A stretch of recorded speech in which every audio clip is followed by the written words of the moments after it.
The following is the story of a French trans woman who experiencing excruciating pain after the sex change surgery and is having hard time with shoving objects into freshly created new genitals. Viewer and listener discretion is advised. I got my sex reassignment surgery done 2 weeks ago tomorrow.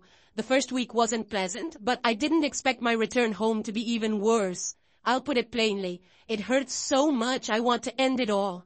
I'm French and got my surgery done in the best urologist service in the country. The result is amazing. The whole thing is healing just fine at what you could consider a rapid pace, but the dilations are another story.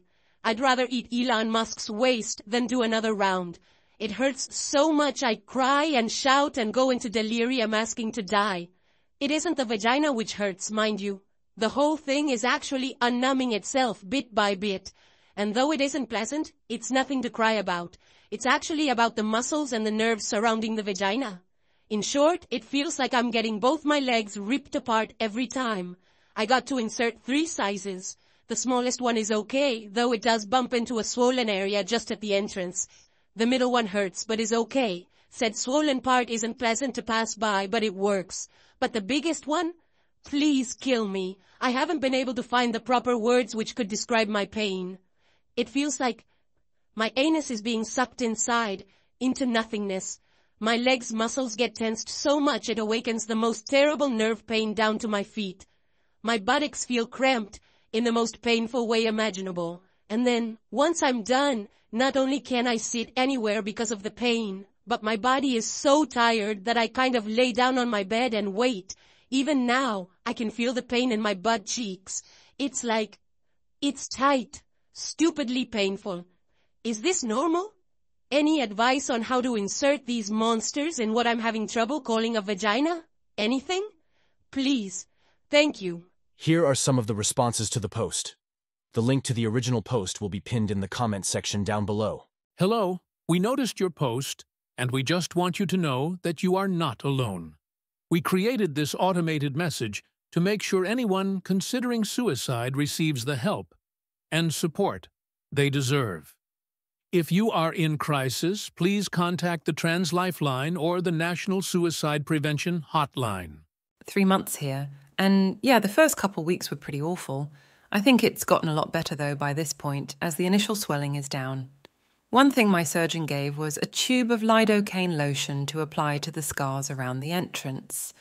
I've also heard some girls chill the dilators and use them to apply cold to the interior swelling.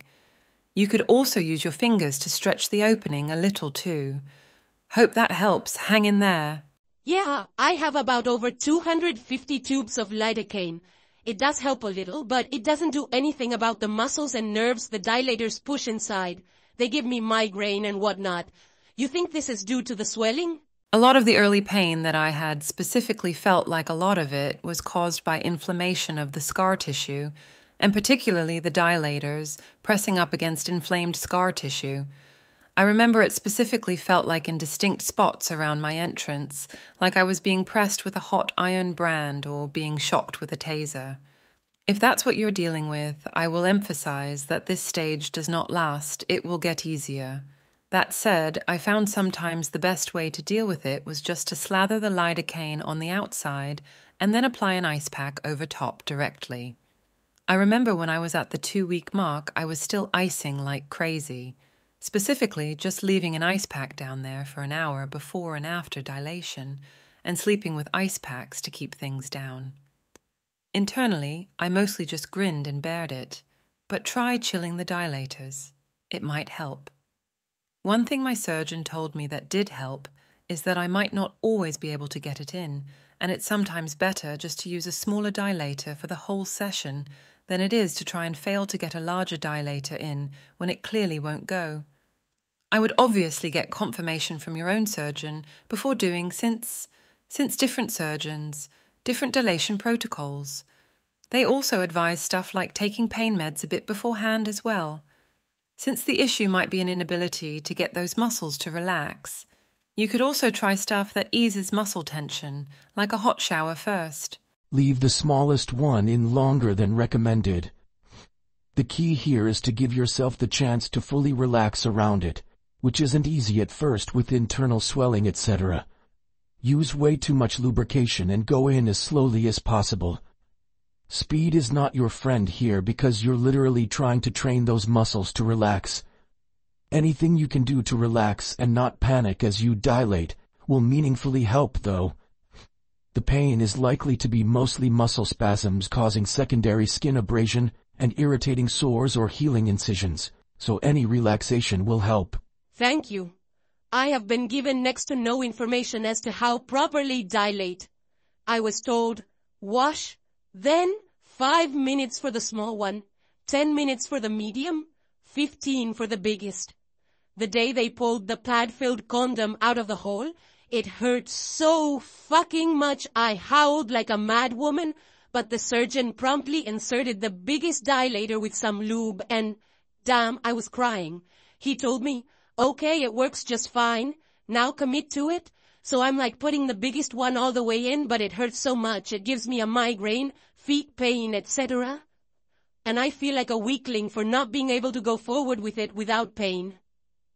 So, are you actually suggesting that he may have been a little too harsh and I really should take it a lot more slowly?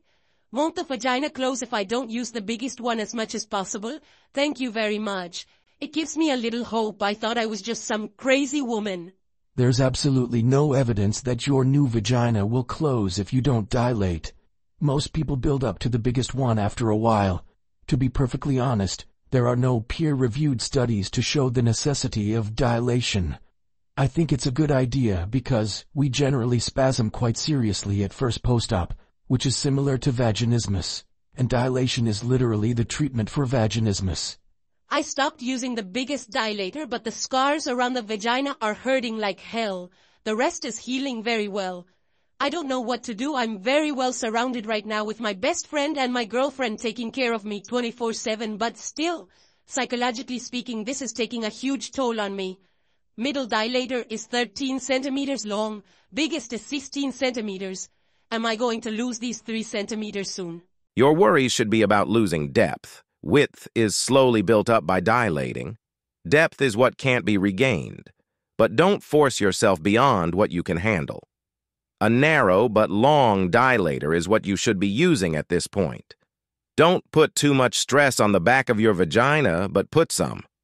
I'm not an expert, but my advice is to not worry about what might be lost. Just keep pushing it as far as you can without hurting yourself. All I know is my surgeon has given warnings to me about potential loss of depth, and that's why my dilation needs to be sufficiently separated in time and sufficiently hard. Just a little reminder that these series simply voice over the Reddit post and some of the responses and are not meant to be medical advice.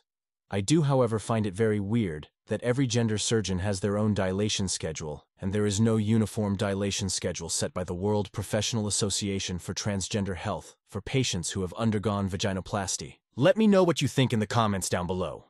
Please, don't forget to subscribe, share, and like to raise awareness and to help me out.